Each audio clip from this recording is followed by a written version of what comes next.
There is no second pass.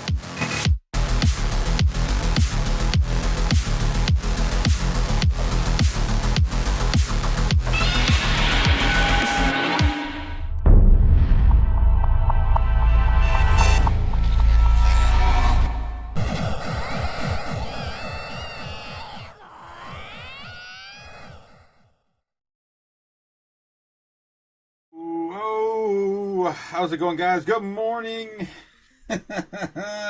Good morning, Crypto Chaos. How's it going? Ohio gozaimasu. Yes, Cliff, Ohio. Nebula Nerd, also hit that like and subscribe, guys. Right out the gate. Good morning, guys. It is 9/11, and I am scuffed. What in the hell is going on here? Oh, geez. Oh, I guess my batteries died. 1 second, guys. Boom. One of these buttons. Nope, nothing working. Dang it. Oh man, we were up too late last night, guys. 1 second, guys. I'm gonna get the stuff fixed.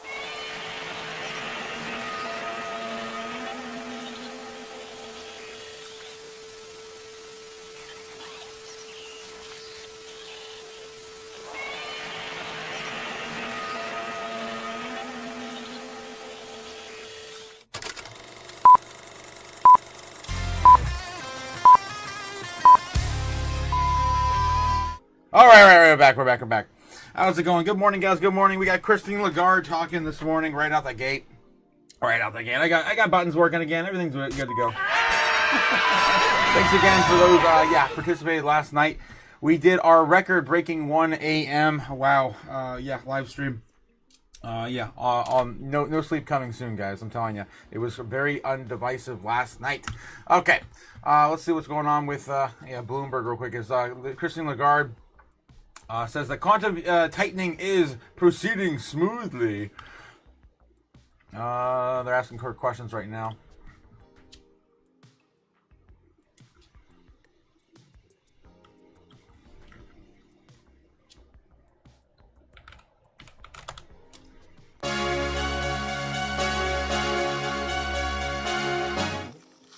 Oh my God!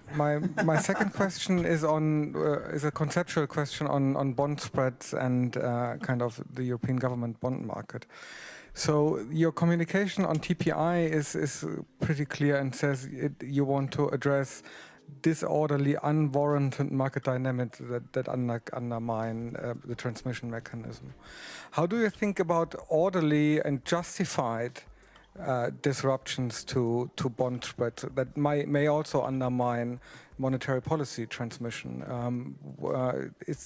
I think the TPI doesn't really address this question, and I think it would be good to get some understanding of the government council's thinking on that one.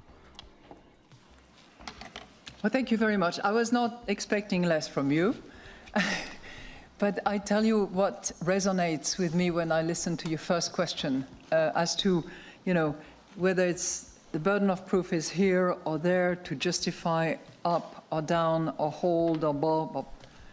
I think there were many governors around the table who, after a good discussion on the inflation outlook, the underlying inflation, the strength of transmission, and the risk, there was a good discussion on risks. After all that, many said, look, let us not over-engineer, please. And I think they have a point. So you give me a chance to actually make another point which is slightly different. But we are very lucky so far, and I hope that stays the same, to have data of which the integrity is not challenged.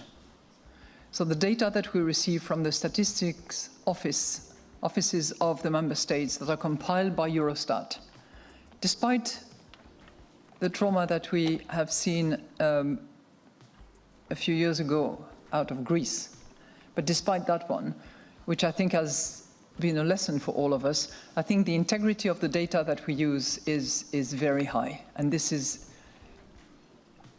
valued by all of us. But we take all of that, the data that exist, the projection that we receive, the detailed analysis, the granular details in which we go down to understand underlying inflation, the assumptions that we make on the price of oil, on the price of gas, on price of commodities, the exchange rate, and we factor all that in. And it's on the basis of that mass of data that we try to organize as best as we can to see how it impacts inflation and how it helps us transmit our monetary policy stance that we decide. So I think that I would betray my governors on the Governing Council if I was to enter with you in that rather circumvoluted discussion about the burden of proof, which I was very familiar in my legal days, which was of a slightly different nature. So I think let's not over-engineer. Let's look at all the data. Let's look at all of them when they come, decide on a meeting-by-meeting basis, and make sure that we can continue to be in a good place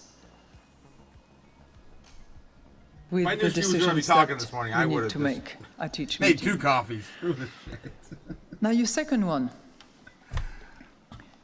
You're very familiar with TPI that you've just mentioned, and we have given a host of details and terms and conditions under which it operates. It's to be found on the press release that we issued back more than a year ago at the time when it came out. And you have to remember always that there is a set of criterias. There is a market assessment, and then there is the decision of the Governing Council. So it's in no way cast in stone, or it's not a straight jacket, and the discretion of the Governing Council always exists. Now, having said that, this is an explanation about the course of our Governing Council meeting. The next question goes to Leonard Euxididis of Handelsblatt. Leonidas, please. Good afternoon, and thank you very much. Firstly, I would like to come back to the inflation outlook, please. Last week, Isabel Schnabel again explained in detail why she sees the balance of risk tilted to the upside.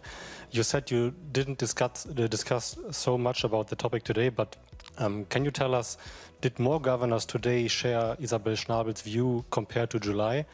Could you share some brief insights with us? And secondly, in July, your communication was interpreted as more hawkish.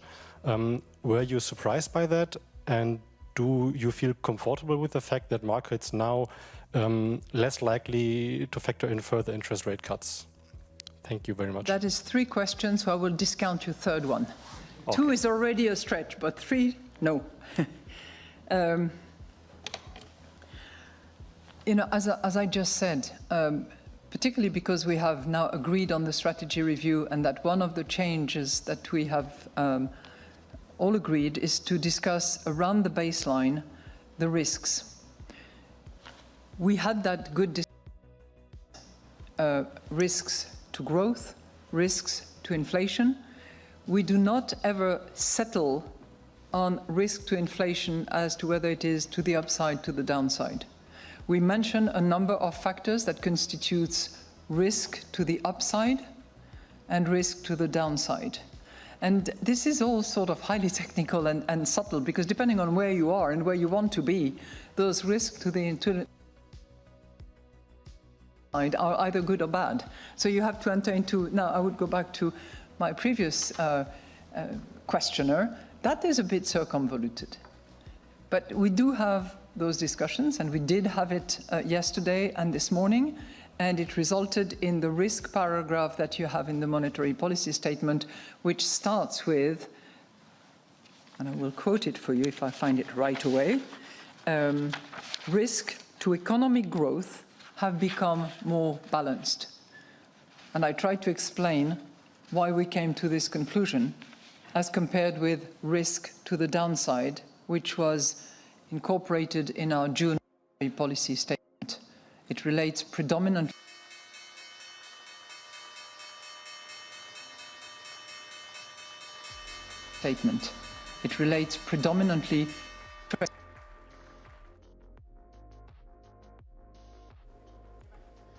So that is President of the ECB, Christine Lagarde, speaking in Frankfurt. We'll return to that news conference in just a moment, but we do want to bring you these opening numbers because we're higher once again today on the back of CPI data that perhaps wasn't as bad as feared, and on initial jobless claims that, although slightly worse than the estimate, were also perhaps not as bad as feared. So we have our rally continuing. The S&P 500 up 1/3 of 1%.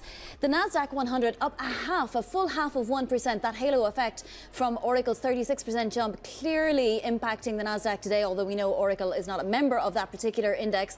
We even have the Russell 2000 higher, and I do want to mention the euro as well, trading above 117 after that ECB decision. Let's get to some stocks to watch because we have Delta Airlines reaffirming its outlook for the quarter and full year after seeing a rebound in consumer confidence.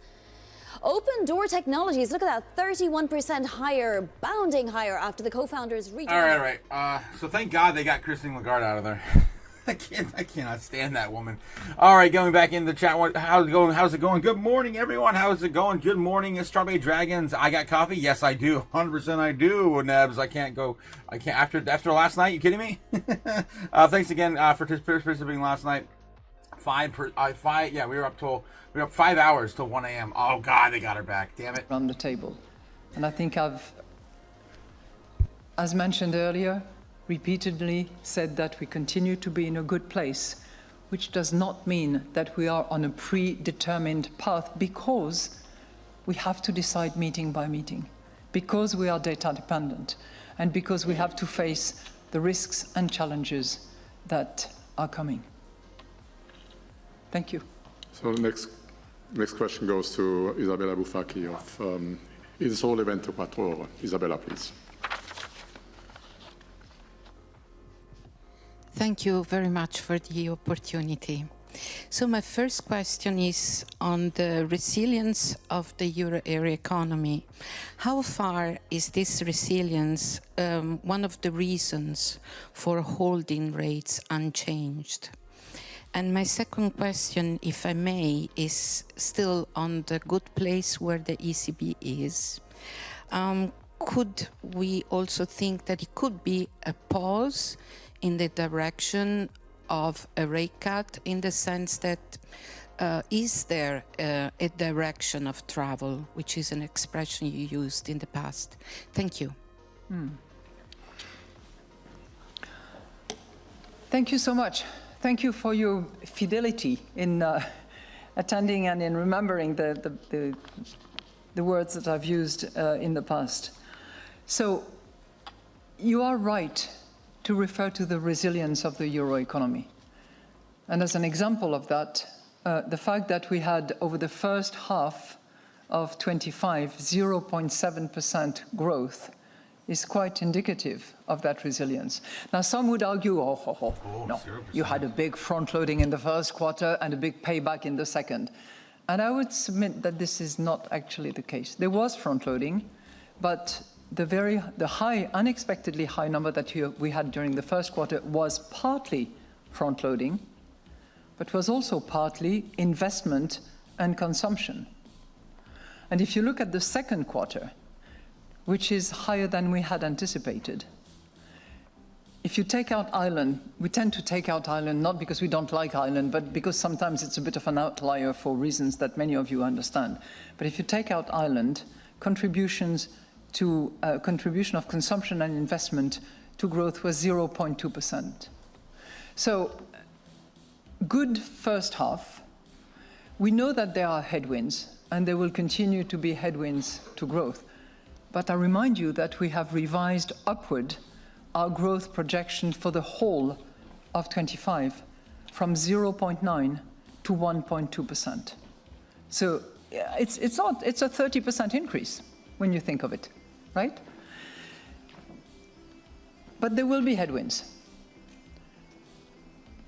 And that is reflected in the slight adjustment that we made for 26. We revised growth for 26 by 0.1, and we left 27 unchanged. And we believe that there will be positive for growth that result from the real disposable income that people have and will continue to have, from a very strong labor market. We project labor market to have a 6.1% unemployment rate, for instance. We also believe that the savings that are still very high at about 15% are likely, this is not a given, but there is a likelihood that those savings decline and will therefore help with additional consumption. Added to which, there will be significant investment, and public investment in particular, on the part of those countries that want to increase their military spending, increase their infrastructure spending. The Recovery and Resilience Fund continues to be disbursed until the end of 26, and the military expenses will pick up the baton from there, probably a little earlier than that actually, and will contribute to growth. So those are, you know, essentially the reasons that we see on the upside. There are downside, as I said, you know, there will be headwinds, no question about that. And you can include in that, you know, more trepidation in trade, the strength of the exchange rate and what have you. And this is factored into our projections, by the way. She's a lizard, says Chad in the chat. Yes. You know, I'm not going to characterize as pause, hold, direction of travel.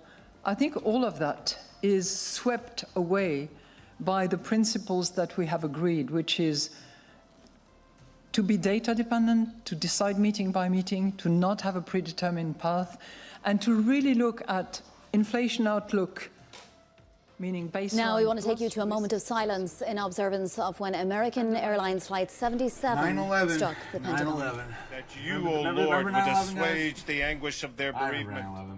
Yep. All right, I was actually in the World Trade Center the month before that hit, so it's kind of crazy. All right, yeah, so yeah, something makeup, catching up in the chat, giving us a second here. Strawberry Dragons here, bringing on the flames. How's it going? Good morning, guys. I cannot believe that we're still awake after last night. It was crazy. I do want to get into Bitcoin's price action, but we were hit with Christine Lagarde right out the gate, talking about, of course, the oh Jesus, excuse me. Of course, the European central bank's stance right now on inflation. Good morning. Much love and happy. Have a great day. Happy Joy Day. Yeah, happy Joyce. We love you, Joyce. Yes. Good morning, Crypto Chaos. Cody in the house. We wake up, guys. You gotta wake up. And I just slap my laser eyes out of my head. Grab your brush and put up a little makeup on. Yeah, a little hide the scars and fade the shake up while you guys leave the keys up on the table. Here you go, creating another fable. What the hell? That sounds like System of a Down. Oh, Jesus. Yeah, wake up, shake up. Was that Chop Suey? I think so, if I remember correctly. Yeah, she's back. Yes, she's back again. Guys are stuck in like the late 90s, early 2000s songs this morning. Yeah, she loops the same words into answers, 100%. Cody, yes, falling asleep to Christine Lagarde. She reminds me of a parakeet, man. Every time I see her, she looks very, very much like our Fed governor, right? Our Fed chair, Jerome Powell. Every time I see her, I just like, man, they made these people in a lab. There's no way this is the male and female version of whatever the hell they cooked up there. 24 years ago. Damn. Yeah, 24 years ago. That's been a long time. And we just had a national tragedy yesterday too. That sucks. America's in shambles right now. That's what I'm saying. Yeah, right there. Wow. You got someone speaking about we can zoom on in here too. So to the ECB news conference in Frankfurt. We're going back to her. Oh God, here we go. US-Europe relationship is concerned really focuses on trade and how much more we're going to learn of this trade situation and the repercussions that it will have, taking into account the overall spread of the tariff changes that have taken place and will continue to take place. Thank you very much. Thank you. The next press conference is on 30 October, not in Frankfurt, but in Florence at our External Governing Council.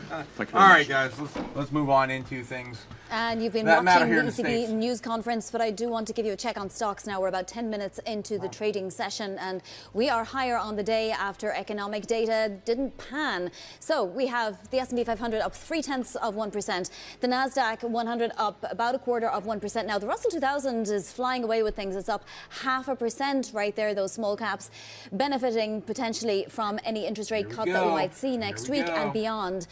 Let's take a look at yields, because we did see just a slight flattening of the curve and yields lower, and they're staying lower. The 30-year yield at 4.66. As you can see, the 2-year yield there at 3.50. The 2-10 spread is just at 50 basis points now. It had dipped below that for a few moments just a little earlier. Well, joining me at the desk is Evercore ISI Chief Equity Derivatives and Quant Strategist Julian Emanuel, the perfect guest for a day like today when we see the Mag 7, all the AI stocks rallying. All right, I'm gonna just dive into it today, guys. We're not gonna listen to any of their feedback this morning. So let's just dive right into it. I had at one point probably closed it. I guess I'll pull it up again. I had the Wall Street Journal. It is gone. It is gone. Oh, here it is. No, yep, here it is. I got it. Too many windows open. Too many windows. All right, so CPI. CPI came out today. Report looks, pretty much like the same that we knew it was going to happen. CPI report came in hot. I guess rises. CPI rises on new data. Inflation accelerates to 2.9%. Jobless claims rise. European Central Bank holds interest rates steady. That's, of course, Europe today. They just announced that. Christine Lagarde was out here. Investors are considering one last inflation reading. I'm burning my retinas, man. It's too early for that. Before the Federal Reserve meeting next week, at which it is highly likely that it will resume lowering rates here in the United States. Thursday report showed a consumer price rose 2.9% in 12 months through August, speeding up from 2.7 in July, matching the expectations of economists polled into the Wall Street Journal. Excuse me, I had to sneeze. Yes, and matching the expectations polled in the Wall Street Journal. The rate is above the Federal Reserve's 2% target, well above. A percent over. Even so, the traders are confident that the Fed will cut interest rates next week in response to the weakening labor market. Separate data early Thursday showed a weekly initial jobs claims jumping into the highest level since 2021. Again, we've been covering that in the channel now for a while. We have more jobless claims that we have people. We have more people out of work than we have jobs available for them, basically. All right. So yeah. Meanwhile, the European Central Bank kept its main rate on hold on Thursday. Today, expected to following a more aggressive campaign of cuts than the Fed.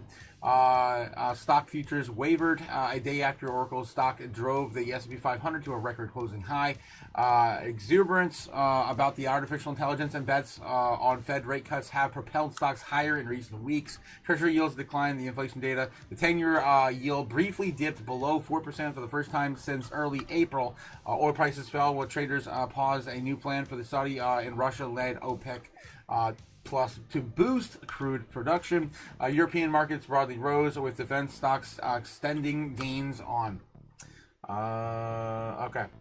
So that's a wrap up of what happened today. Getting closer to that new 3% target, right? What are you, stupid? I mean that's kind of the direction that the Fed was sounding like they wanted to push us a little higher with higher than their 2% target, right? I think that was at least my takeaway from Jackson Hole, Jerome Powell's speech there. All right, let's get back in the chat real quick, and then guys, we got to get into the markets and of course Bitcoin price landing on exactly right. I told you guys it was going to land last night. If you guys were with us till 1 o'clock in the morning yesterday, it was intense, it was insane. But of course, we wake up to more winning. So much, you may even get tired of winning. So tired of winning. Can't take it anymore. Yeah, we can't take it. Landing right on top of the poop emoji I put on the chart last night. Guys, that was insane. I got to get some more candles. We ran out of candles last night. We almost ran out of magic. But we did actually pull that off. Insane. Last night was very explosive. We had millions of dollars worth of Bitcoin sold off and bought up, and it was intense. I haven't seen an undecisive time like that since 2 weeks or 3 weeks ago. We were smashing through all-time highs. We're getting close to no sleep zone, guys. So get prepared. I'm telling you, it's gonna hit one of these days, and it's probably gonna start next week. All right. So let's get back in the chat real quick. Yes, 24 years ago with 9/11. Yes, it is. Easy says we pamping. Not yet. So the CPI came in higher than expected. Well, I mean, it came in. It rose higher. I mean, guys, inflation's 2.9% reported by the U.S. government. So yeah, that.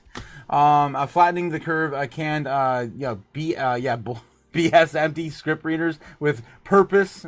To chant bullshit across airwaves. I love it. I love it, Cliff. Yes, the first cup of coffee. I'm telling you, I kind of want to play another video so I can make another coffee. I'm already done with my first one. This happens every time that freaking parakeet gets on here. That lizard person.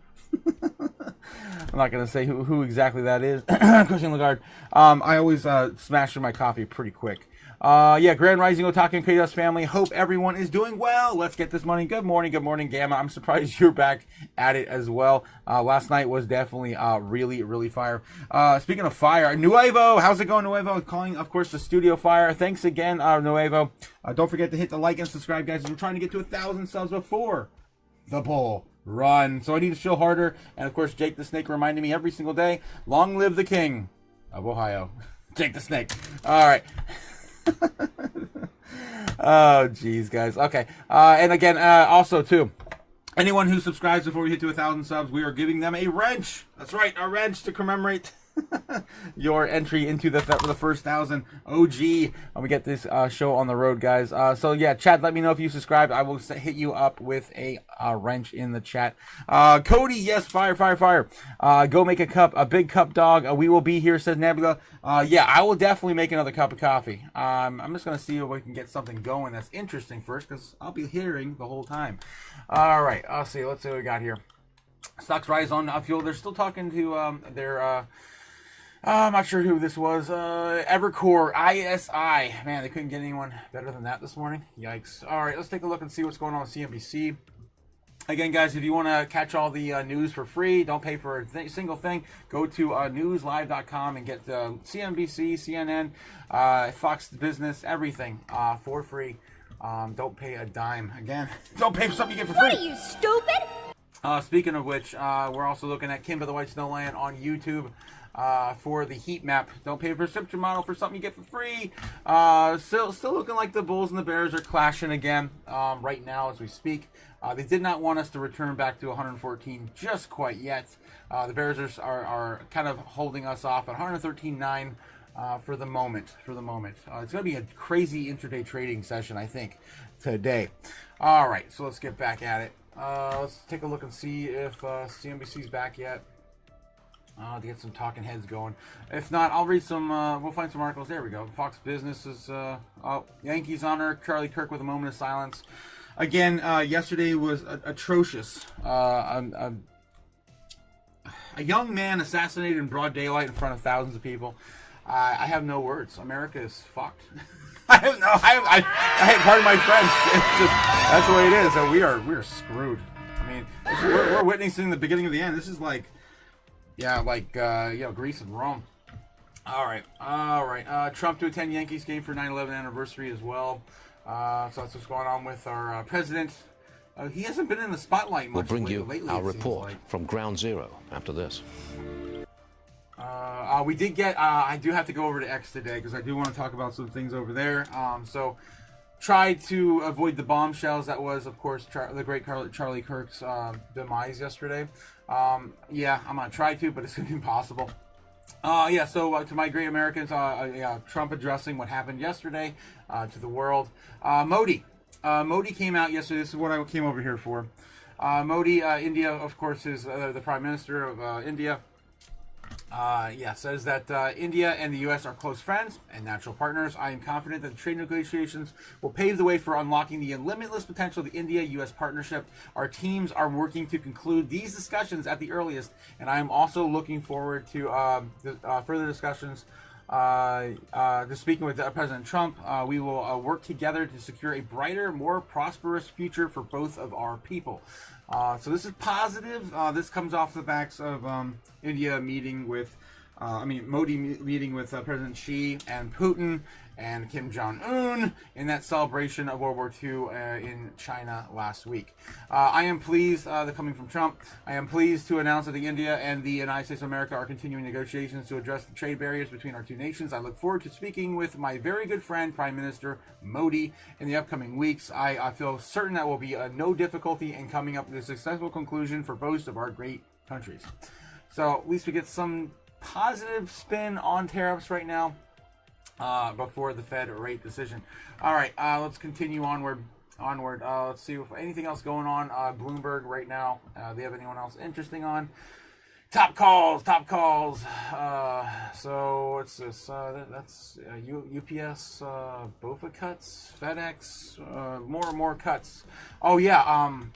Microsoft just cut off another huge round of layoffs. I forgot about that. That happened a few days ago. I did want to talk about that. So Microsoft cuts. They've been doing rounds of cuts every single quarter. Microsoft has been conducting layoffs in waves in 2025 with significant cuts, including around 6,000 employees in May and approximately 9,000 in July for a total of 15,000 cuts impacting in various divisions. These reductions are affected 4% of the company's workforce, are part of an efficiency to drive control costs, streamline operations, and fund massive investments into artificial intelligence, of course, replacing a lot of those workers with the latter. All right, so again, just want a quick mention of that there. Okay, where else? Let's take a look at CNBC. Are they back yet? They made something juicy. Where's Kramer when you need him to ramble like a madman so I can make another cup of coffee? Come on, Kramer. Let's take a look at Fox Business. All right, I'm going to go into headlines. All right, headlines, guys. Let's go. Fox Business. Charlie Kirk, Turning Point USA founder, assassinated at 31 on Campus campus. Of course, headlining still today. And they're still trying to find the hitman at large. I'm not going to go into pure conspiracy here, but yeah, I still think that guy shouting, saying, kill me, I did it, kill me, was, just a distraction. That's all I'm going to say. So Trump attends a Pentagon ceremony marking 24 years since 9/11. Do not drive recalls jump more than 65% since summer 2024. Jeez. The chipmaker praises Trump's AI blueprint, urges faster U.S. innovation. It's probably Jensen Huang, NVIDIA manufacturer. No, this is actually AMD. AMD CEO Lisa Su touts the accelerating demand for AI and discusses her opportunity for a lifetime with Trump and the administration, the Clayman countdown. Honestly, that would not be a bad pickup for America, as AMD is still underdeveloped compared to NVIDIA and their distribution and manufacturing divisions. Inflation remains stubbornly high in August as Fed weighs rate cuts. Yes, it is, as we already covered. It's 2.9% currently reported by the U.S. government. Business leaders react to the shooting and death of Charlie Kirk. Yes, the late Charlie Kirk. R.I.P. my man. R.I.P. What to know about Charlie Kirk's legacy at Turning Point USA? Man, there's a lot, of course, covering that this morning. And that is, of course, on Fox Business right now. That's the roundup of all the headlines making trending line today. Let's take a look at CNBC and headlines here. Consumer Price Index rose to an annual rate of 2.9% in August as weekly jobless claims jump. And I'm telling you guys, TikTok is explosive right now with everyone saying they got laid off. X also, I really don't want to doom scroll on X, but I kind of have to prove a point. Let's just do it. Literally just go on Twitter. Guys, if you like what you're seeing here today, don't forget, while I'm over here, I might as well chill. Don't forget to hit that like and subscribe and support the channel. Also, if you like the similar content over on YouTube, I'm on X as well. Let's go over here and jump on here looking up layoffs. I'm just going to put laid off. I'm sure you guys will see what I'm talking about. Laid off, latest. Here's one here. Consumer inflation. Okay, no. Here. 2 job offers within 24 hours being laid off. Loser for 1.5 years. What? Jesus. We just laid off for the... Oh, my God. It's sports. We're going live right now. I don't know what the hell this is. I guess you got to look at maybe YouTube Shorts. I don't know. People. Hey, this people? Top? I don't know. Top?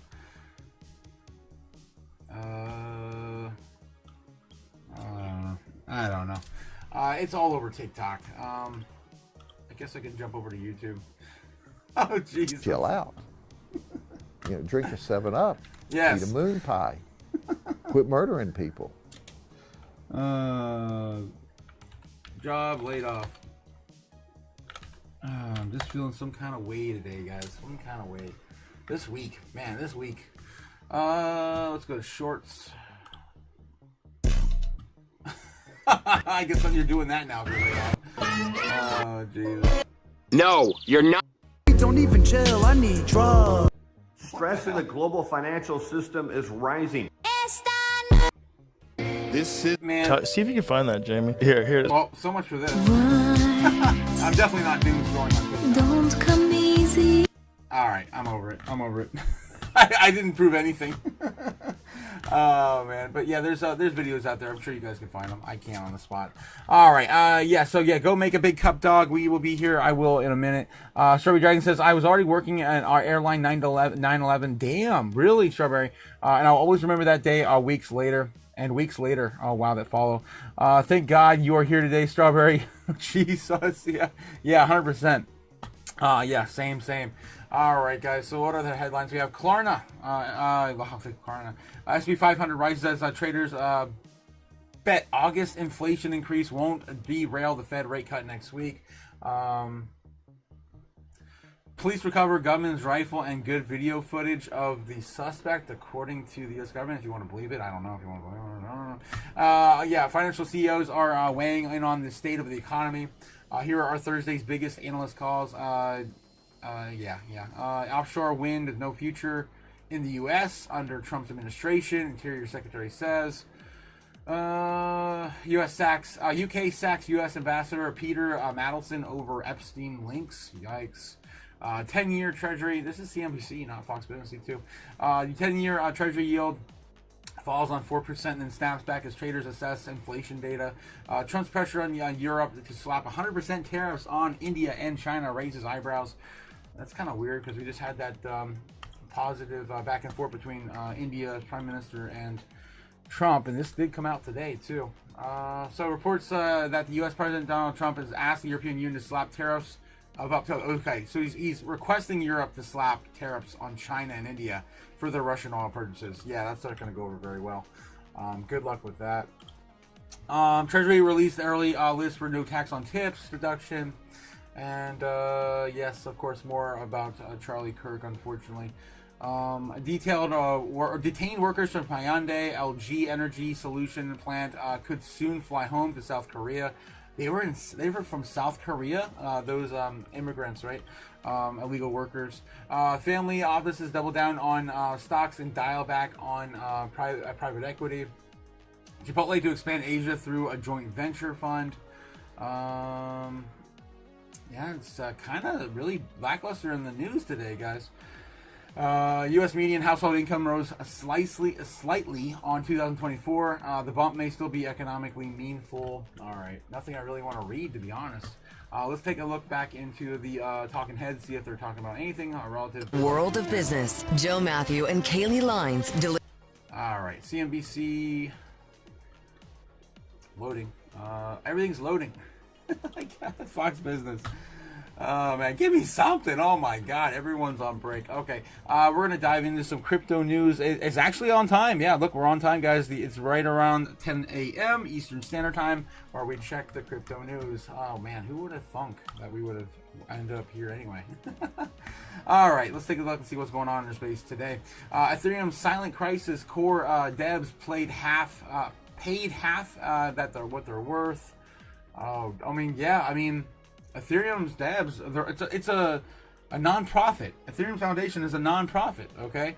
So they're definitely not going to be paid their full worth. I mean, they're trying to stay afloat as a non-profit. OpenSea and Coinbase, one partner to deliver surprise shipments. What do we got in the headlines here? XRP price watch bullseye breakout as XRP hits $3 with strong momentum. Bitcoin price watch, can Bitcoin break the resistance calling ceiling, or will bears push it back? Again, we were watching that all last night if you guys were here. These headlines are pretty much all the same from yesterday. We already covered most of these last night. Blockchain sleuth points out El Salvador might be recycling Bitcoin into gold. I hope not. They do have everything on chain, so we would know if they would start moving out of their Bitcoin position. I don't think they would. Sani, an on-chain analyst, has unveiled that it appears that confirmed the IMF's allegations that the El Salvador purported Bitcoin purchases. Nonetheless, the country continues to post each Bitcoin edition as purchased via the Bitcoin office. Okay, they're just pointing to they might be recycling Bitcoin. I guess that's a terrible headline. Recycling Bitcoin's misleading. Yeah, they're still under, I guess, investigation by the IMF because they're not supposed to be using some of the money that they were borrowed to purchase Bitcoin, and they don't care. And so, Bukele has been very clear on that. For sure. El Salvador's Bitcoin purchase is under scrutiny. On-chain evidence of shuffling arises. El Salvador, one of the pioneer countries establishing the Bitcoin Reserve as one of the first enacted Bitcoin administration.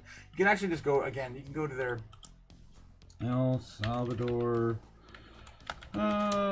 Bitcoin Treasury live. Here we go.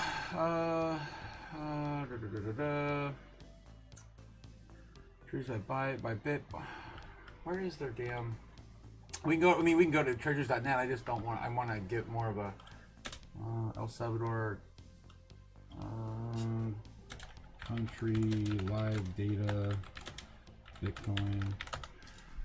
Where's that damn website?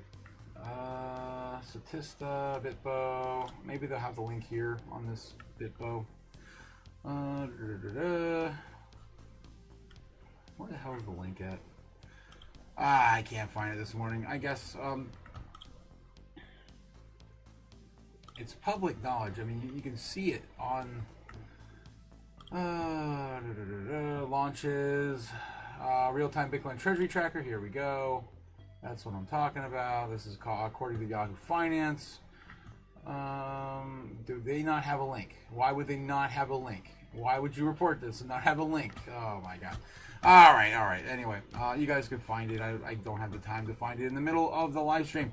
Okay, but they've been, of course, purchasing one Bitcoin every single day for many years. 11 on down days. Okay, what else do we have here? Clap teams 5 crypto gambling trends 2025 cake reveals challenge, yada yada. All this stuff doesn't really matter. Vietnam greenlights 5-year crypto trading pilot, of course, bringing crypto trading to the country of Vietnam. State-run mining and regulatory sandboxes. What's Kyrgyzstan? I can't pronounce that one. We've been talking about Kyrgyzstan and Kazakhstan for the last couple of weeks. Let's get back into some more news. I'm going to do a run through. Let's take a look at Cointelegraph. Chinese firms may face limits on stablecoin activity in Hong Kong as per report. That would be pretty crazy. I mean, unless they want to maybe limit on stablecoin activity right now until they get their own stablecoin launched. My guess is they want to try to limit the exposure to American, currency. So yeah, Chinese the internet giants, state-owned enterprises and financial institutions operating in Hong Kong may face restrictions on stablecoin and crypto activities, according to a Thursday report. Local news and KXN, I can't pronounce that. Mainland Chinese firms operating in Hong Kong may be forced to withdraw from cryptocurrency-related activities. Hong Kong braces several state-owned enterprises and Chinese banks are also expected to participate in the race to obtain Hong Kong stablecoin license. There we go. The news follows the reports the HSBC, the Industrial and Commercial Bank of China, the world's largest bank of total assets, to plan to apply to a stablecoin license in Hong Kong. Hong Kong's new stablecoin regulatory framework came in effect on August 1st with a 6-month transition period. Regulators say that 77 institutions have expressed interest in applying. According to KXN, how do you pronounce that? Recent policy shift means that Chinese banks and other institutions applying for Hong Kong stablecoin license will likely withdraw from the race. An anonymous senior financial and industry advisor reportedly told the outlet that these players may postpone their applications for stablecoin licenses. Okay, so I guess the heat is on in the world when it comes to the stablecoin race. Dogecoin ETF pushes crypto industry to embrace speculation. The ETF for Doge, the first one comes out today, guys. Wonder how our little dog coin is doing today. Bitcoin trading right now above 114,000. It is popping off. That's pretty good. Let's see, we're now above above water. Again, I put in the chat last night a poll. Let me know how you guys are feeling today. I'm gonna do another one. Let's do another one here. Again, yes or no. 115K before FOMC meeting. I was asking you guys last night. Will we hit 115K before FOMC? I think it's a given, but only 68% of you guys believed at the end of the live stream last night that we were going to hit it. I'm actually going to push it even higher. I'm going to say 120 before FOMC. Let's go a little bit more divisive. All right, here we go. 120K before FOMC meeting. Yes, yay or nay? Yay or nay in the chat. Speaking of the chat, let's catch up real quick before I get into the dog coin. Oh, well, I'll just pop it up real quick. The dog coin right now sitting at 25 cents. It's only about a penny higher than, or half a penny higher than it was yesterday, give or take, right? All right, so yeah, we got, go make a big cup. Yeah, I gotta make a cup of coffee. I was already working for, yes, the airline. Yes, I think I covered up that. Cody says, yeah, bro, the same. Of course, we're happy, of course, that Strawberry Dragons is still here with us today. Nibbler says, I see a 31 watching and only 15 likes. Don't forget to hit that like button. Yes, 100% Nabs. Thanks, my man. Thanks, yeah, for supporting the channel. Cliff says, yes, likes, guys. We got to get those likes in. Take a moment, please, for 9/11 and hit those likes. Wow. Shameless show right there. Yeah, slow Jamastan. Jeez. So yeah, it looks like the ETF's launching. I honestly think it's, maybe we'll get a little bit of a sell the news event, but I mean, it has rallied a decent amount in the last 4 or 5 days since Saturday. We might get a little bit of a sell the news type event. We really need to go, Doge really needs to go back to above 30 cents though. It's got to get back above water, 30 cents. Cody coming in with a $2 super sticker. Thanks again, my man, for supporting the channel. Yes, guys, don't forget to hit those likes. Guys, hit those likes, get those likes, come on. You need to show harder, trying to get to 1,000 subs. We're so close, guys. We're when I got in the live stream this morning, we were at 880. Damn, only 20 away from 900, and then of course 120 from our main target, which is 1,000 subs, guys. Look how how high that flame is. We're just this close, a little more than 10%. Yeah, this degen is checking in. Crypto JPEG. Yeah, how did your trade go last night? Let me know in the chat. I definitely want to hear that story. All right, so that's what's going on with the dog coin. It needs to get back above 30 cents, basically. But this event right here may send a little bit of volatility Doge's way. It's still on a bull trend. So again, it actually played out almost exactly what I was expecting. When did I put this in here? Holy shit, back in June, May, June? Oh my God, it's been a long time since I've been on the dog coin. It played out almost perfectly over months. That's insane. Right, I mean, this is just, of course, the psychology of the market at play. All right, okay, guys. So again, if you guys are just catching us, of course, last night we were on a super late live stream. We were on live for 5 hours waiting for Bitcoin's price to explode. We did get within, I think, $500 of $15,000 Bitcoin. It would not stop pamping. It would not stop. The bulls and the bears were definitely out full force last night, and of course, we're tired of winning. You're gonna win so much, you may even get tired of winning. We landed right on top of that That poop emoji. There it is, guys, with the rest of the flaming pile of shit. All right. Let's get back into the news. Let's see what else is breaking today. On the TradFi, we got to bop around and see what else is here. I got to make another coffee. I got to get another coffee in me. Lutnick, Vice Chairman at Cantor Fitzgerald right now. Let's join the conversation. 9/11 observance. Mind $180 million promise that he kept Cantor Fitzgerald fulfilled to the families. And we have a continued promise here today where any children or anyone related to anyone that was lost in the towers on that day have a standing job offer here at the firm. And we have 10 individuals here working at the firm today. And it's really incredible that we get to help them either continue their career here or launch their career into the financial services world.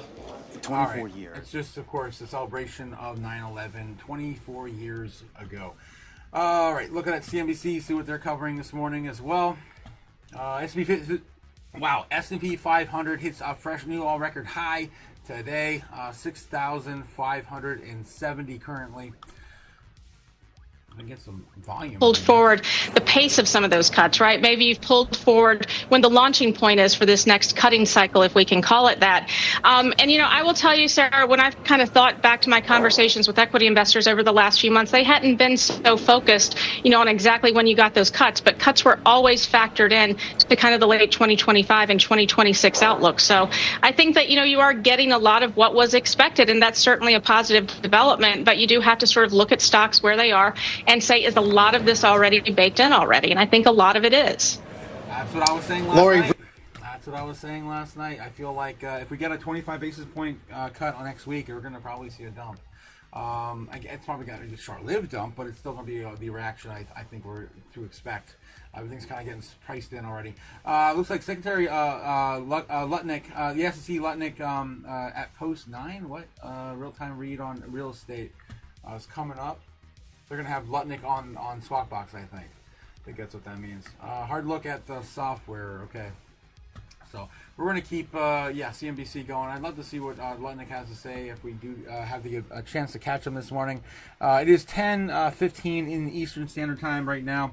Okay, let me get back in the chat. This DGen is checking in. Yes, $5 on 500x leverage Doge. Made 600% last night on a $28 trade. Walked away with 175 profit. Not bad. Crypto JPEG. And yeah, you were in so long last night. You killed my phone. I killed my own phone too. I couldn't even get a full charge last night, and my charger fell out of the wall. So I got rugged before the Chaos Magic. I almost missed the stream because of my phone, actually. 100% right there with you. All right, let's take a look and see what Fox Business is chatting about right now. Nothing on break, and going back to Bloomberg, and we're going to hit headlines again on crypto. Cantor Fitzgerald still at a 9/11 charity event. Okay, let's go to Crypto Bubbles real quick. Let's do just a quick little update on the markets. Woof. Market's a little shaken out now. Looks like WorldCoin's down 10%, XDC's down 7%, MYX Finance is down 10%, Form 4 is down almost 20%, Pith is down 6%. Ooh. Let's see where that's of the week now. On the month, it's at down 35% of the month. No, it's probably up 35% of the month. Yeah.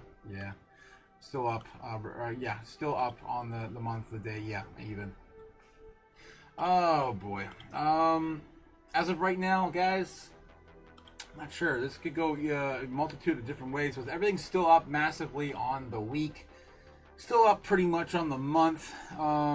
There's some opportunities still here for anyone that nothing really juicy, nothing more than 20-30%, not even close to 20%. SPX, if you guys believe 6,900, that just got a new listing, so that just had a bit of a pump here recently. I believe that got listed on Coinbase. It's down to 20%. That's down 20% on the month still. XDC is down 17.5. So the top 100 looking, again, kind of mixed. If I were a betting man, I would say maybe Quant's down 10%. What's on the 3-month? PiCoin's down 45. Virtuals. Yeah, I don't know. I'm not feeling the top 100 anymore, guys. I think it's over. Opportunities at top 100 are pretty much all gone now. You could probably do a long-term bet maybe on XLM or Algorand. They're still down like 10%, 12%. Quant, Might be a little riskier, but yeah, still down 10%. Caspa hasn't really done too much this year. Only 50% down on the year, I believe. Yeah, so there's some there's some diamonds in the rough, but you have to really look. XRP even is still down 6.5% on the month. But it's getting really slim in the top 100. I don't really think I want to even recommend any pickups in the top 100 right now, to be honest. I think that ship is officially sailed. Getting closer and closer to saying that now every day. Right now in the top 200 though, it's a different story. We do have a lot of different opportunities here. We got 15% off on ZBEC on the month still. Has had a pump on the week, up 5%. But that's still a decent pickup. It's again a real utility play. Kita's still down 25%. Pulse Chain's down 25%. You guys believe in those coins? They're still down. Vision down 23%. CVX 21%. This is definitely opportunity here. Jasmy, one of my favorite coins, still down almost 20% on the month. Up 3% on the 3 month. Up 3% on the week. It's kind of in between there. Looking for opportunities here in the top 200. XCN still down 21%. Still my top pick in the top 200 right now. I think that coin is going to come back with a vengeance. XTZ, is that Tezos? XTZ, what is that coin? Tezos, yep. That's down 17%. That's a decent project as well. I did hold that one in the bear market back in the day. Yeah, so my top pick right now is probably still going to be XCN, with maybe a close second being ZBEC. As my studio falls apart. All right, EOS. Wow, EOS is still around 15% off right now too. All right, guys. Again, not financial advice. This is what I would be buying. I'd buy that for $1. All right, let's get to it, guys. I do have to make some coffee. I'm getting tired. I blew through this so fast. I got a sip. I have a sip. All right, let's take a look and see if that Bloomberg's talking right now. Anything important? Still talking about the Cantor Fitzgerald. Brandon Lutnick expect to keep Cantor private. Okay, yeah, no. So they're talking a little bit of business. We're incredibly proud of everything he's doing. Very, very proud of him, yeah. When it comes to some of the policies coming out of Washington, there has been a deregulatory bent to that to a certain extent. But this is particularly evident in the world of digital assets and crypto.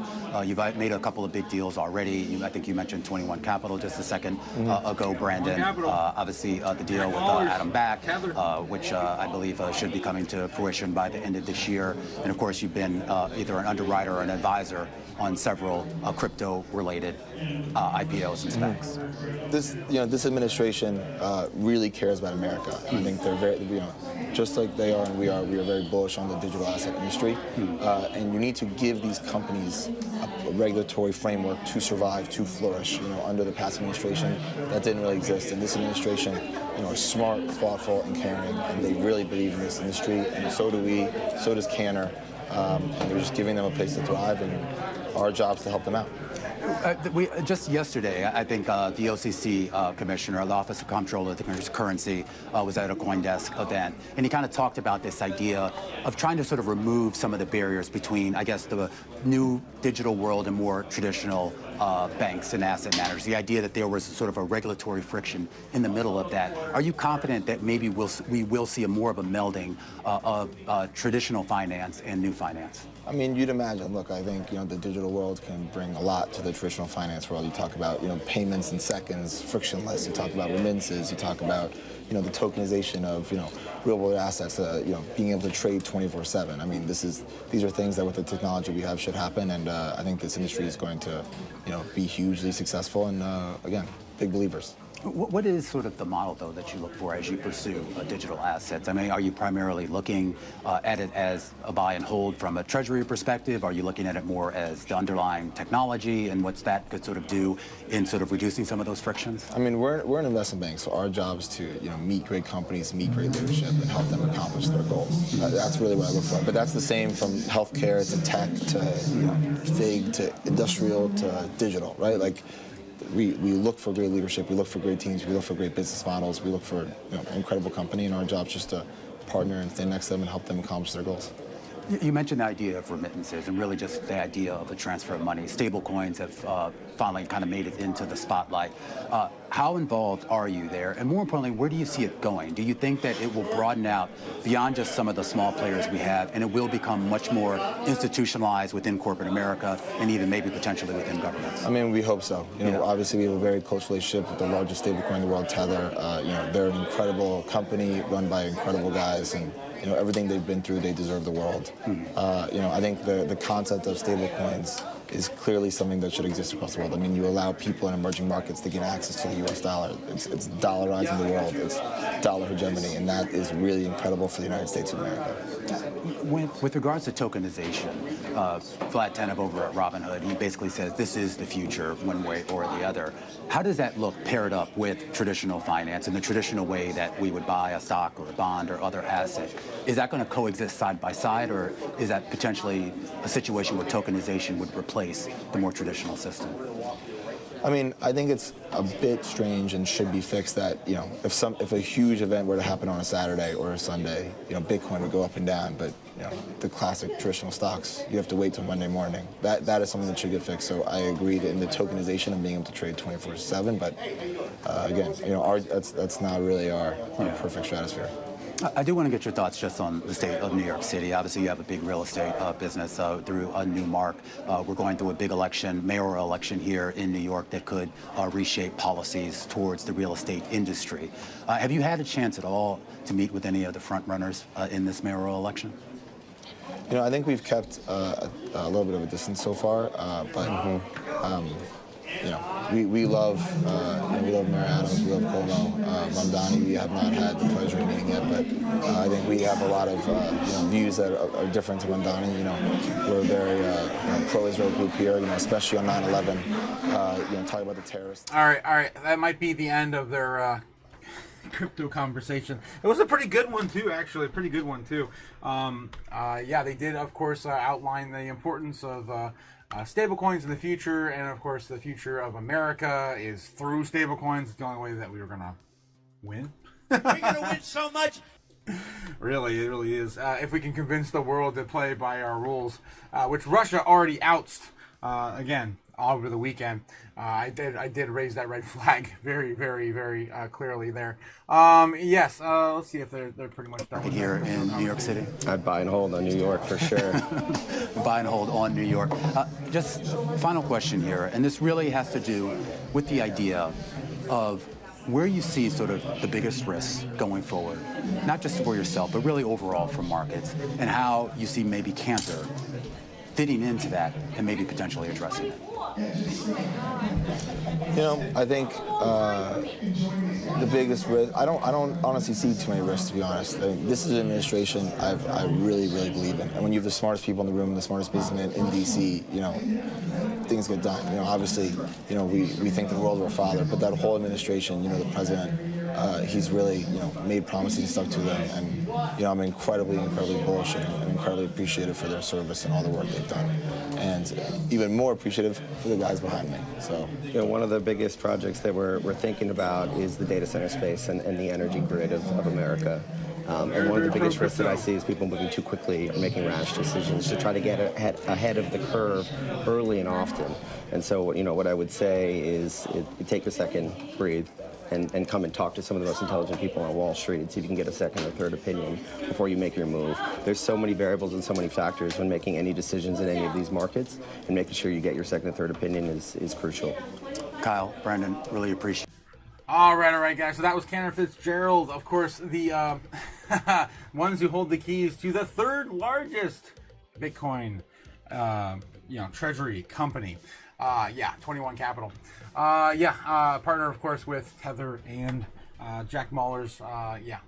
Strike, founder, CEO. Pretty cool, guys. Again, more pro crypto every single day. This is how we do it. This is how we survive.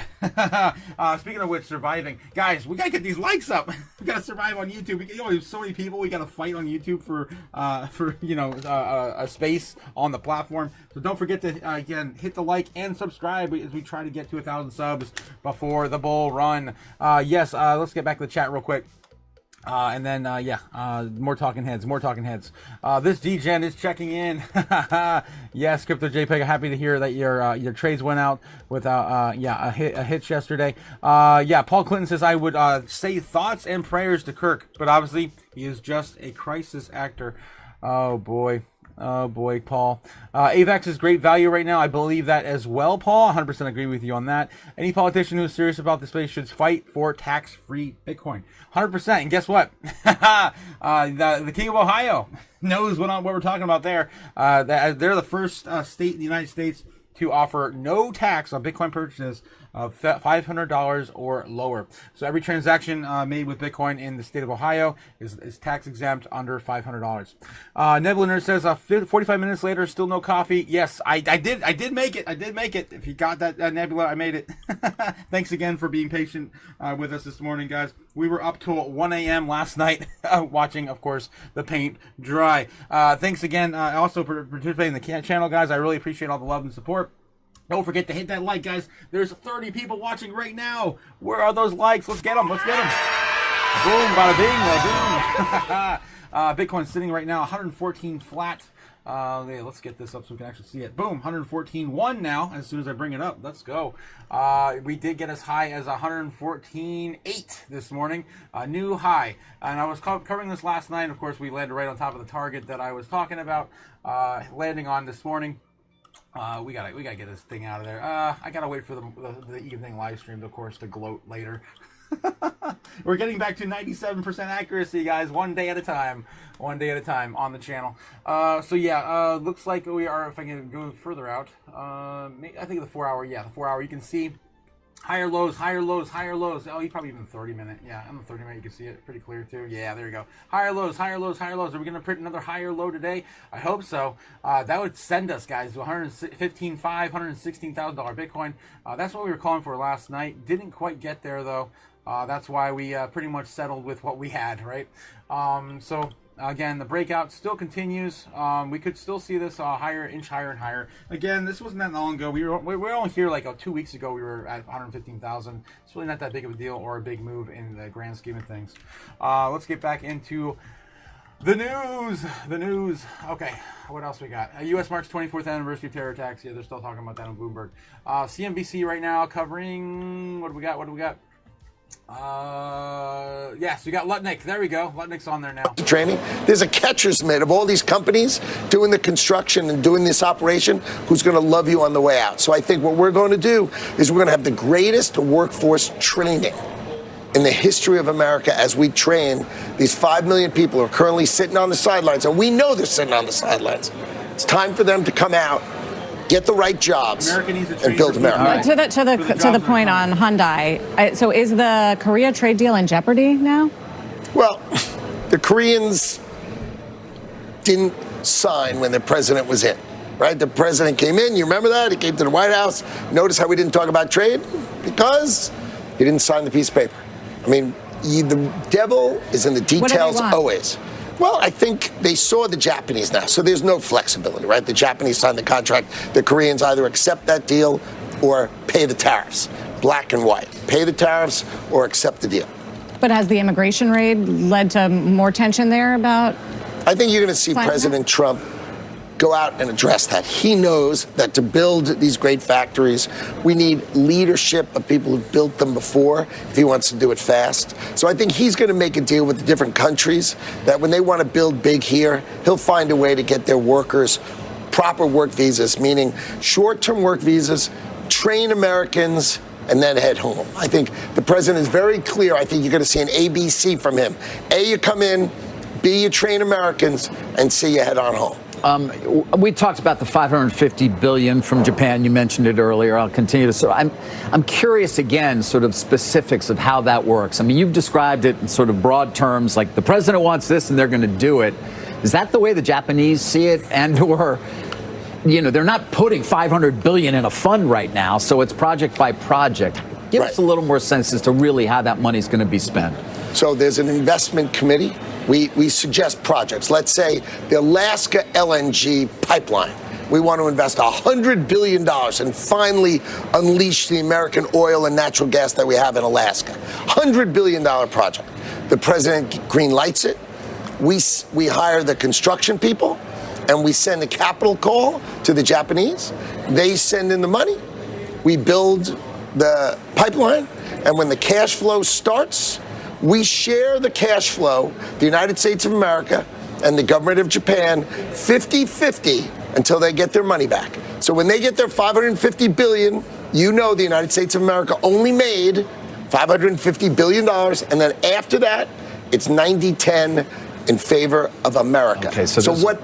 Okay, that's actually more detail than I was aware of. So almost a preferred return, and then we get the 90% after they get their money back. Right. But if you think about it from their perspective, which could be a long period of time, by the way. But from their perspective, their taxpayers are not going to lose any money, because what we promised them is these are going to be national and economic security investments. Like the pipeline is money good for them. They're going to get their money back, right? When we build nuclear power plants, which we're going to build, they're going to get their money back. So it doesn't cost their taxpayers any money. They have to blow up their balance sheet. They do. They have to go borrow the money, but we're not borrowing any money. They're going to borrow the money at their grand 1% interest rate, right? Yeah, although they got a lot of debt over there. They send us the money. We don't have any debt at all. They send us the money, and as we pay it back over time, their taxpayers won't cost any money, and they'll have a lower tariff. So for their country's perspective, it's a good deal. It didn't cost their taxpayers money, right? They saved their taxpayers money by having a lower tariff and keeping the domestic manufacturing going. And for us, we get pipelines, we get nuclear power plants. When do you think you'll announce the first deal under that? Do you know? Do you have anything in the I had meetings all day yesterday on the topic. Antibiotics, right? China makes generic antibiotics.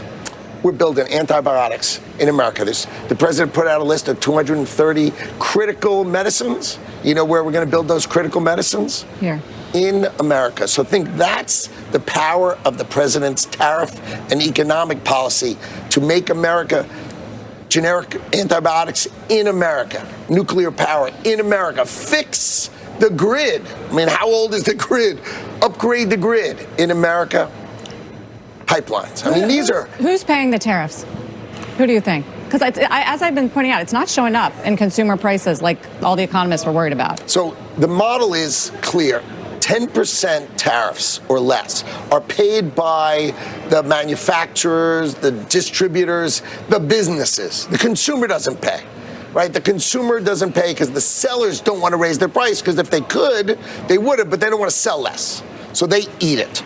Above 10%, it's shared.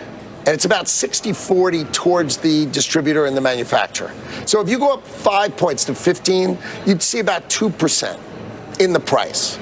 And above 15, of course, no one can handle that. That gets put on unless the government covers it. So what you saw in cars when we had 25%, before Europe made the deal and before Japan made their deal, the government of South Korea, Japan, and Europe covered it because they didn't want to hurt their employment. So you got to remember, these are big things. And our president is playing the big hand for America, and some of these governments play the little hand for their country's good. And that's why you're not seeing it, because our average tariff rate is not that high. Most of the world is less than 15%. And therefore, we're not going to see it, and it's not inflation. Because remember, inflation thinks, okay, I bought this tie for $30, it's going to be $33 next year and $36 the year after. Tariffs don't change your effect. It's a one and done deal. So it's not inflation. But this 18% number we hear, you don't think is real? I mean, the effective tariff rate that many economists have come to? Well, Japan is paying an average tariff. China's paying an average tariff of 52%. Okay? But the government of China is eating most of it. So while that's an high average when you count in China, the government of China is covering most of that cost. And that's why it's not there, because the president has played his hand really, really smart. He understands it. We understand it, right? We are working it across the world. But effectively, America has raised over $500 billion. It's going to grow to about $700 billion a year. And with growth of our economy, the president says we're going to get to $1 trillion, right? Think about that. Not paid out of our taxes. Understood. I mean, this is even though awesome. the courts are trying to block it. Yeah. Can I, on China, since I think we're going to run out of time with you, TikTok. Yeah, where do things stand right now, Secretary? You know, I know the ban or the exemption of the ban is set to expire soon. I always hear about whether there's going to be a deal potentially done. Can you give us any sense as to how that's moving along and or what the Chinese are thinking? We're talking. They're talking about it. The president likes TikTok. You know, he did well communicating with young people through TikTok, so he's partial to it.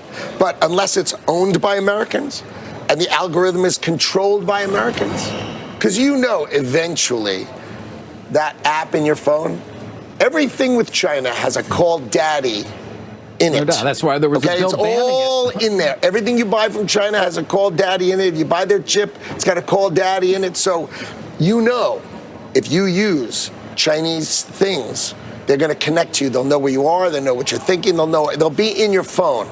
So the president knows if we're going to have TikTok here, that's got to go. That's got to go. And that's what we're talking about. If the president can get that, he's going to keep TikTok. If he can't, it's going to go dark. We're going to lose you in a second, I think. But before you go, on SCOTUS, I'm sure you're confident SCOTUS will uphold tariffs. But if they don't, are you making contingency plans on refunds? No, I mean, if you look at the dissent, right? It was 7-4. So look at the 4. The chief judge. Yes, and the smart judge. The former chief judge. Yes. And the incoming chief judge.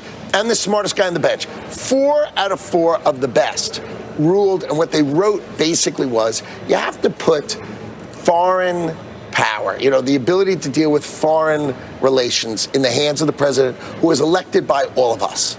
So I think it's going to be 5-4 or 6-3 in favor of the President of the United States, and we are supremely confident that the Supreme Court, I love the double supreme, is going to side with the President of the United States. Finally, really quickly, Fannie Freddie, I know you've been working on this with Bill Pulte. Is there an update on the plans? The model of taking the companies public, I think, has a lot of merit, and the president really likes that and supports it. Do I think it's going to be soon? I do. I think it's going to be sort of it could well be a this year thing. Now, do we want to sell a lot? No. What we want to do is show a mark to market, right? That the president shows these are assets that we, the American taxpayers, own, and look how much they're worth. Look how well they do. And what we want to do is keep the price of a home mortgage as low as mathematically possible. We don't want to take any action that raises that spread, because that makes home ownership tougher. And we want to make home ownership easier. The president wants rates lower. He wants home ownership to be more affordable, and making sure we have home ownership with the lowest mortgage rates possible means we have to make sure the agencies are powerful, capable, and strong. But that's something that you think is going to get done fairly soon. I think sooner than people think. Does the convert that the U.S. government owns, 79.9%, does that get converted to common at some point? I'm going to leave the details to when we announce it. Okay. I have too much knowledge, unfortunately, so I can't really talk about too much stuff. Okay. But the answer is, I think a deal is going to be struck. I think we're going to take the company public. I think we're going to sell. It'll probably be it could potentially be the largest IPO in history, right? But only a small percentage of these companies. And we'll show the American taxpayers these are assets that they didn't think they owned, but we own them. The taxpayers own them. President Trump thinks about the taxpayers for value all the time. Don't give Intel $11 billion. If you want to give Intel $11 billion, get equity for it. While people think that's weird, when you guys are in the New York Stock Exchange, that's not weird. That's called capitalism. But it's also picking winners and losers from the government. Well, why did the Biden administration gave Intel $11 billion? I didn't wake up in the morning and say, you know what I'd like to do? I'd like to give Intel $11 billion. Get lost. We'd have never done the deal. But if there's a contract that says the U.S. government is giving away $11 billion, President Trump and I are going to go out there and say, let's get value for the American taxpayer for that. They're not going to build more chips in America for that $11 billion. Let's just get equity for it so at least America's taken care of and balanced. It's got a national security, obviously, over. I mean, that's the key point. You want Intel to do well. But why the 15% on the NVIDIA chip sales in China, since we're talking about this? That one I don't quite follow. in terms of why that? I much better understand Intel, frankly. So the president, so NVIDIA, right, comes to see the president, says, I'd like to sell these chips in China. And they are the H20 chips, so they're chips that, this is like right on the line, right? They're not our best chips, they're not our second best, they're not our third best. We've been through that lots of times. So they didn't like you said that. So they don't like that. But should they buy it or shouldn't they buy it? That's up to the president. It's really on the line. And he said, okay, I don't have to agree, or I can agree. What's in it for the American taxpayer? I know what's in it for you. If we say yes, you'll sell more chips. But what's in it for the American taxpayer? Why should we agree? Because, if the equities are in the balance, fine, we won't sell it. But if you want us to sell it, can the American taxpayer go along with it if it's right on that border?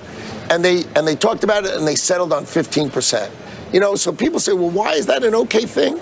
I don't know. I was in the room. It seemed really, really reasonable to me. It did. We won't sell it, or if you help the American taxpayer a little, you know what? You understand why some other companies say that's pay to play, right? I mean, it's like, I want to get my merger done. Well, all right. I mean, you could make the same argument, couldn't you, Secretary? I understand you can make all sorts of arguments, but Donald Trump is a real businessman, and he's doing it rationally and reasonably. Every one of those things. I'll give you the last example. The golden share, right? U.S. Steel. Yeah. Of U.S. Steel. So they promised, Nippon Steel promised 12 things. And once they buy the company, how are you going to enforce those 12 things? So we said, okay, our board member is just going to enforce those 12 things, right? They said they're going to close one of the plants that's in one of those 12 things. How about that? And guess what? Our board member just woke up, had a call with the CEO, and said, I don't think so. I mean, think about that. And then they were like technical, oh no, we're going to keep the employees. It was nonsense. The idea of making people live to what they say is a smart way to do it, because otherwise, once a merger is a merger. Mm-hmm. Yep. No say. No say. But we have that say. Donald Trump enforced it, and it's fun working for him. It's really fun. The Secretary of Deal Making, we should call you. Howard Lutnick, thank you very much. Meaningful to have you on today, and we got through a lot of your portfolio, so thank you for staying with us and taking all the questions. That is the Commerce Secretary, Howard Lutnick. Still to come this morning, a fresh read on housing and the... That was, of course, CNBC covering the news. Lots of crypto talk, lots of pro-America manufacturing, and call daddy chips, as he calls it. What is this? What is this? Quit putting monitoring devices in my crap. Tiny Mouse, damn you, CIA. All right. So let's see some of your guys' reactions to this here. You guys had a lot to say. Let's dive into some of this here. Tiny Mouse says, I support vocational schools, re-educate the boomers in civil sciences. Yes. Clip says, support business energy needs to increase to support the economic growth. When the robot hands get solved, we will see huge growth. Robot hands what are you talking about solved? They're capable, very much capable. I show you guys all the time those videos of the sorting factories at the post office. I guess it's probably UPS or USP. I mean, it's probably not UPSPS, I'd imagine. The Optimus robots sorting through mail at the conveyor belts. I mean, they're doing laundry in people's homes. I mean, the earlier stages of this is already starting to rear its ugly head. Humans are kind of becoming obsolete. Yes, Rachel Sharak saying that... Oh no, I think I'm missing something here. Time is on our side, boomers. We are slowly taking your jobs, and media bias will change forever, says Tiny Mouse, 100%. Big C, Otaku, how's it going? Big C, how's it going? Good morning. Cliff says, make real quality tools and machines, appliances, quality most. Let's get a chart up here or something. What the hell? I'm even advertising for free here on CNBC. Boom. There we go. That'll work. Where is the chart though? 114,005 on Bitcoin, still chipping up a little bit at a time here today. Yes, made in USA, 100%. Tiny Mouse, that's where we got to go. We are 3 or 4 years behind on getting that manufacturing facilities and everything else going for chips in America. It's real quality tools and machines, appliances quality most of us haven't seen for sale off production in our lifetime. 100%. Cliff, 100%. When I was born, everything was made in Taiwan and China. Not so much Taiwan these days, mostly China in 2025. Rachel saying, how's it going? Good morning, Rachel. Good morning. Guys, if you let me know in the chat if you guys have subscribed, like Joe Vaughn down there, new sub, you get a wrench, my man. Welcome to the chaos. Yes. Rachel, saying bullshit. This guy's an idiot. Most distributors are holding off on raising their prices because they have warehouses full of tariff price stuff, pre-tariff priced stuff. I do agree with you, Rachel, and also all the ships out there still don't know whether or not they're going to be, making that those deliveries with those target prices in mind.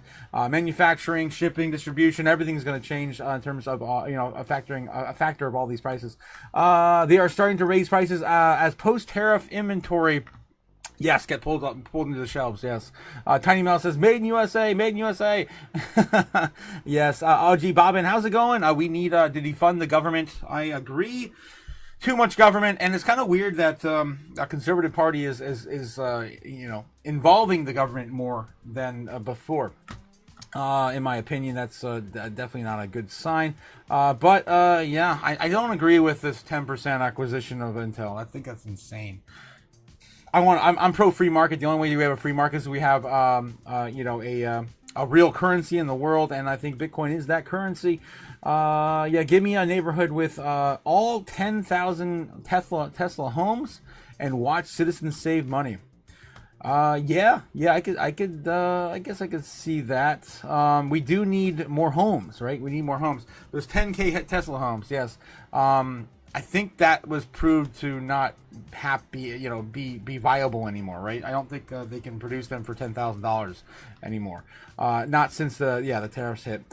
Joe Vaughn says, "Hello, Otaku. How's it going, Joe Vaughn? Thanks again for the sub, my man. You got a wrench. You got a wrench, my man. Picking winners and losers. Legal insider trading. Yeah, insider trading, definitely not pro free market for sure. Let government close and only reopen the benefits worth paying for," says Tiny Mouse. New sub, yes, awesome, yes. Thanks again, guys, for supporting in the live stream. Don't forget to hit the like and subscribe before you head out, guys. We are going into overtime again today. There's a lot to cover, apparently. Let's take a look and see what else we got. We didn't really get into crypto news that much yet today. I do want to talk about this one. CIO, of course, BlackRock, Larry Fink. No, I guess the CIO isn't Larry Fink right now. I don't know anymore what's going on with BlackRock. Americans underestimating how many workers will be displaced amid AI productivity boom. Rick Rader believes that the U.S. economy over the next 5 to 10 years will undergo the most extraordinary period of technology productivity. Rader, the financial giant's chief investment officer of global fixed income, says in a new interview with CNBC that the new era of productivity could threaten jobs more than people think. Guys, the Fed has said this. Jerome Powell's come out and said this during 2020. I remember his exact quote was something along the lines of...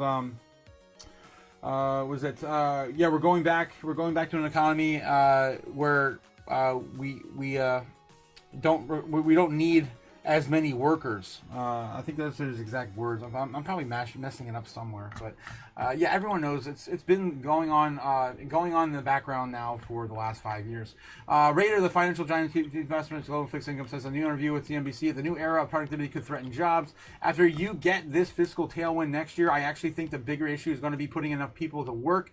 You're seeing it today. You saw the revision of payroll today. You're seeing the week of labor. If you strip the healthcare out, you have negative job growth. I think people underestimate. We're going to displace a lot of these people from their jobs. Where's Strawberry Dragons? Where's my example? She's in the chat. I know she's in the chat. I saw her here earlier. Again, guys, Strawberry Dragons is, I believe, a customer service representative. It sounds like for an airline. I don't want to put you on the spot, but I do use you as an example on the channel. Why do I do this? Because guys, we are approaching the dystopian future. That's right, in the future, in the very near future. I would say we're already here in 2025. Welcome to the dystopian future, where AI, of course, is taking your jobs, guys. If you are a telemarketer, let me get back to this. Where was I? If you're a driver, a telemarketer, a lawyer, a data entry clerk, a factory worker, a construction worker, coming soon, a customer service representative of any kind, odds are you're already being replaced at the checkout counter at your local restaurant or fast food chain, because we don't even do that anymore. We have screens. There's no one taking your order at the checkout anymore. They have screens. They take your order there. They direct you to the screens. Unless you have claws or hooks like Jake the Snake, they're not going to take your order at the counter.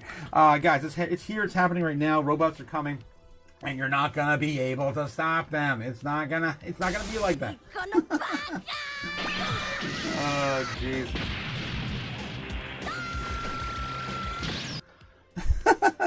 All right, there's my AI robot rant. It's coming, guys. It's coming. Yes, picking winners and losers. Yeah. I've got government. Let government close and reopen and benefits worth paying for. I agree. We should definitely do the Javier Milei route and just slash everything and start from scratch. Definitely worked for them over there. They're seeing less inflation and they got at least their economy under control now. Argentinian peso is back again, I guess. I am here, says Strawberry Dragons. Yes, airlines, and I want to be replaced by AI. She's begging for it. She wants to be replaced by AI. When will then be now? Soon. It's coming, Strawberry. Yes, Strawberry Power says Tiny Mouse. Yes. All right, guys, let's get back into the article. It's coming. To me, in the next 5-10 years, you'll always get to manage inflation. You'll always got to go to be thoughtful about it. Today, if you ask young people about getting a job, if you ask people in urban settings about getting a job, it's really hard, and that to me is going to be a secular decision over the next few years. The new U.S. Bureau of Labor Statistics BLS report, the BS report, that's what I call it. Oh, geez, really? He had a link in here for it. Wow.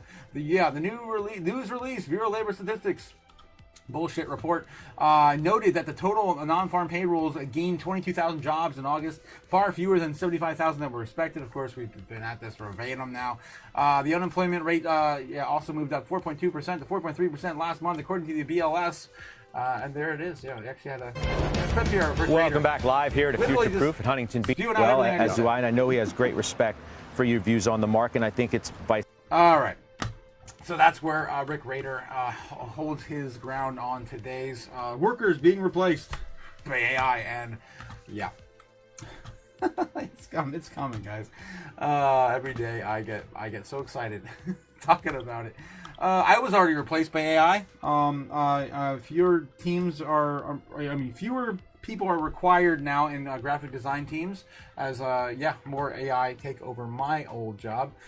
Critical CPI report looks like we got Kevin and everyone else talking about the same stuff today. It's trending. Bloomberg's still on break right now. We're getting close to 11, guys. Gonna have to probably call it for the live stream here soon. Everyone is on break. Going into lunchtime. Landmark decision, 9/11 Saudi Arabia lawsuit. What the hell? Not sure what that is. I really don't even want to know. This is covered on Fox Business right now. And then let's take the headlines one more time, see if anything else is popping off. Here's inflation breakdown for August 2025 in one chart. Here in one chart. There we go. U.S. Consumer Price Index. Damn. Less food and energy is up to 3.1%. All items is up to 2.9%. Again, coming in hot. The target, of course, for the Fed is 2%. All right, and this is their favorite metric to use too, CPI. Yep. Not true inflation, which you don't want to. I mean, you don't want to look at trueflation, do you? Trueflation. Currently sitting at where are we at? Oh my god, let me find a different chart. I'm not sure what's going on with that website. Give me Trueflation on X. Why not? The real news over on X. Trueflation data.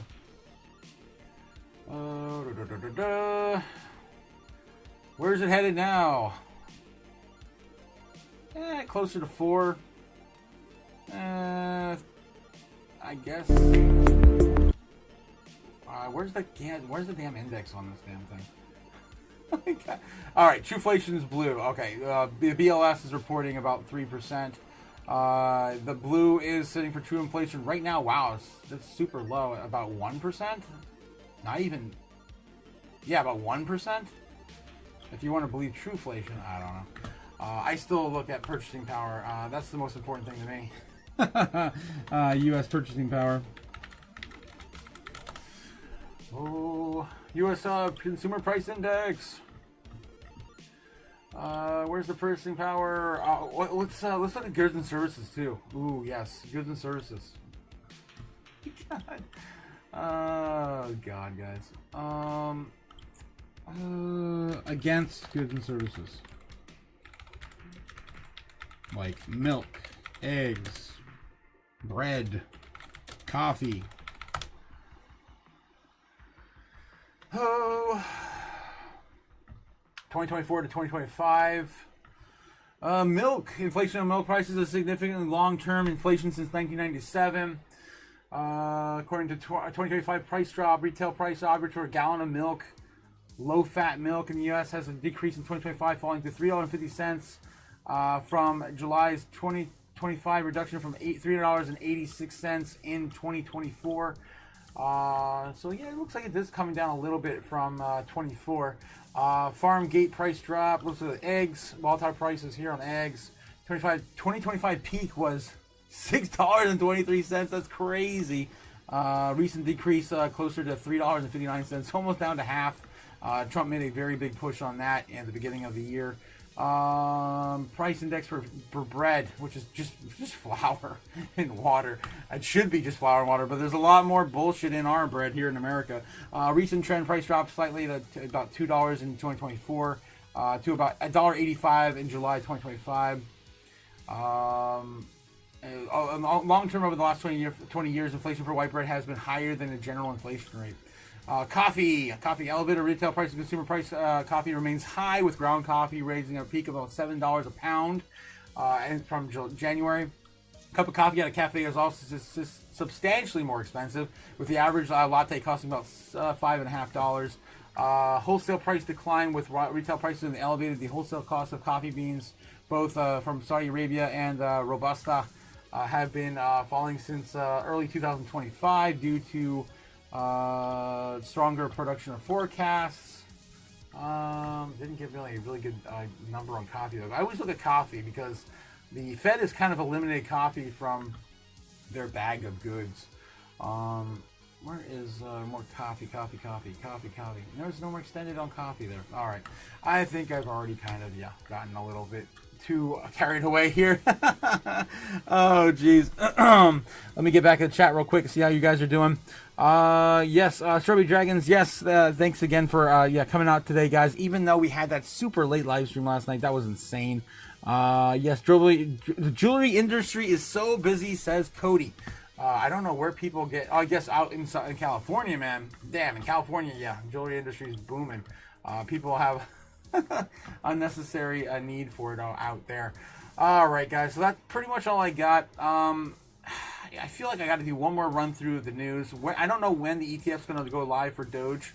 Let's take a look at some of the charts real quick and see what Bitcoin's doing. Bitcoin's still hanging out around 114.4, 114.5. Looking pretty steady there for the moment. Let's take a look at the order books, see how the bulls and bears are holding up before we head out. Looks like we got pretty much a very conflicted back and forth between the bulls and the bears until about 114.6. Right, guys? I mean, that's... Oh boy. I'm not sure where that came from. I've got so many screens open. So many screens. I think it was this one here. Nope, not even that. I don't have no idea. I'm all over the damn place today. All right. Okay, guys, that might be all I got. That might be all I got in me. I might need to go take a nap after this channel, is concluded its live stream. Avalanche soars as $1 billion treasury deals emerge. $50 price target next. It's about damn time. Avalanche has been kind of just sitting in the back seat for a while now. Expansion into real-world assets. They've been doing this. This is not new. They've been doing this since the bear market. I believe in 2022 they announced their partnership with California to do the driver's license and tokenized car titles on the blockchain. So again, this has been going on for a while. Earlier this week, decentralized data provider DIA rolled out its Oracle infrastructure, the real-world assets, and on the Avalanche network. The integration is designed to support tokenization assets of real estate, commodities, and carbon credits, strengthening Avalanche's push into the market scene into linking traditional finance with blockchain. The move could also lay the groundwork for more advanced DeFi applications and greater transparency in the asset management. Institutional adoption gains momentum for Avalanche. All right, so let's take a look at Avalanche's chart too. It's been a minute since we played around over there. Getting close to 30 bucks. Getting close again. It looks like we touched it this morning on that news. This was yesterday. That happened in the foreign market. In the foreign market last night around 1 a.m. when we were going to bed. We were going to bed last night. Record long live stream for the channel last night. No Sleep Zone's coming, guys, so we're going to be doing 24-hour live streams soon. We're preparing ourselves for No Sleep Zone. It's coming. It's coming. All right, so yeah, Avalanche. Do not fade on Avalanche. I still think it's a great opportunity for an easy 10x. I think this coin I've been calling for a $300 target for Avalanche since last year. I think it's still possible. The previous all-time high for Avalanche in 2021 reached as high as 150 bucks. Yeah, give or take 125, 150. Yeah, I think we're going to probably get there soon. If I wanted to get a little further into that, as I usually do, into coin market cap, and of course, coin perspective, of course, showing you guys just how to quickly speculate some of your favorite assets and possible, price points. Let's take a look and see what's going on. Avalanche is currently sitting at number 16 in market cap. Nice there. Still, of course, in the top 20. Total supply right now sitting almost a little more than half. A little more than half the max supply is in circulation right now. 422 million out of 700 million Avalanche tokens. There's $12 billion involved in this project alone. Still pretty early, I think. I think this is yeah, this is going to be massive. I mean, if it even tries to compete with the likes of Solana, with Solana's blockchain currently sitting at right now, let's see. Let's go back to CoinMarketCap. Speaking of CoinMarketCap, while we're here, total CoinMarketCap right now is approaching 4 trillion at 3.96 trillion. Again, one of the highest we've seen in the past 48 hours. All right, so we're looking at Solana real quick, just to compare market caps. Solana currently sitting at a $128 billion market cap, 123 billion. That's still pretty early for Solana too. This token supply is pretty much all circulating though, so that does have that ahead of Avalanche. Okay, so let's get onto coin perspective. I'm just going to give you an idea of what I think it would cost, or where it would be likely for it to hit in market cap if it were to hit, like, say, my $300 target. $300 XMR, Jesus. $300 XMR, no. $300 Avalanche. So guys, if you guys are following me right now, so, we're at Coin Perspective right now. It's my favorite tool in the space to speculate on projects and price. Looking at a $300 potential for Avalanche right here. It's only sitting at 126 billion to get us there. And again, comparing that to Avalanche and Solana's market cap right now, I think it's very doable. It is a 10x from where we are right now. So maybe we don't hit it exactly. Maybe we only get to maybe 200 market cap. Would be about 84 billion. It's not bad either. I still like Avalanche. I do still hold a medium-sized bag. Nothing too crazy. Most of my stuff is in degen plays, mostly, and Bitcoin. All right, let's get back in the chat real quick, catch up with you guys, and then we're gonna call it. We're already past 11 o'clock Eastern Standard Time. Overtime. Oh yes. Let's see what we have here. Yes, Cody, Diamond Hands, man, Diamond Hands.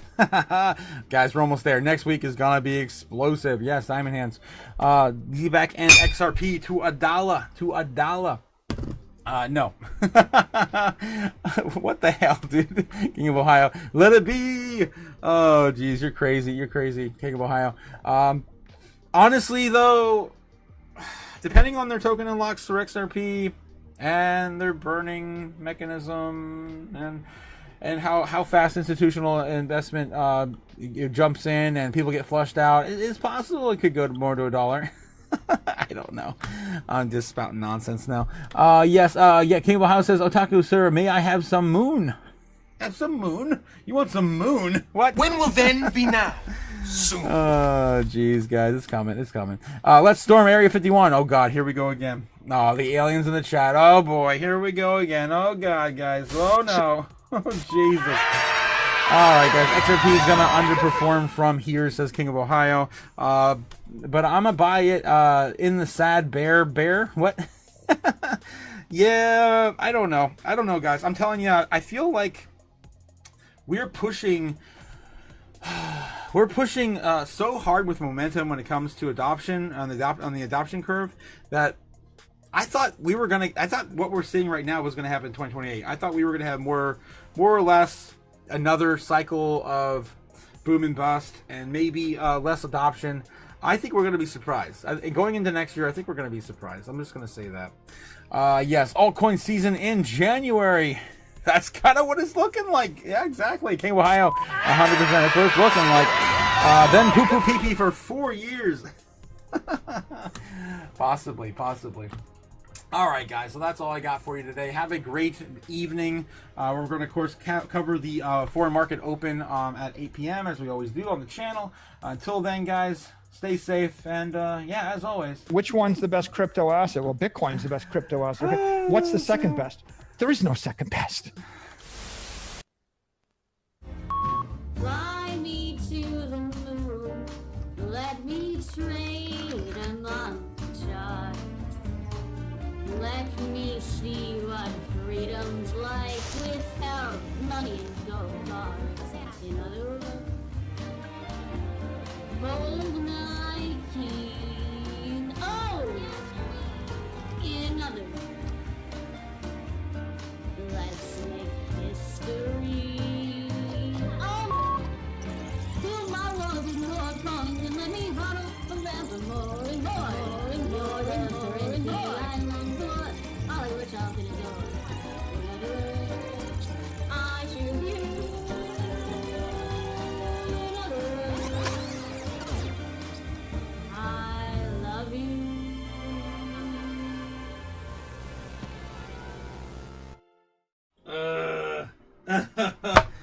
Anyone want a wrench? You gotta subscribe. Don't forget to like and subscribe and get a wrench. Giving away wrenches. Grog Otaku. Yes, I'm super groggy, man. I don't know if I'm able to take a nap after all the 2 coffees I had and Christine Lagarde having to listen to her for a half hour. My God. All right, guys. All right. Have a good one. Hit the wrench. Hit the wrench, guys. Don't forget to hit the like. Hit the wrench. Hit the like. I'll catch you guys tonight. Have a good one. Peace. I'm not a financial advisor. I do not get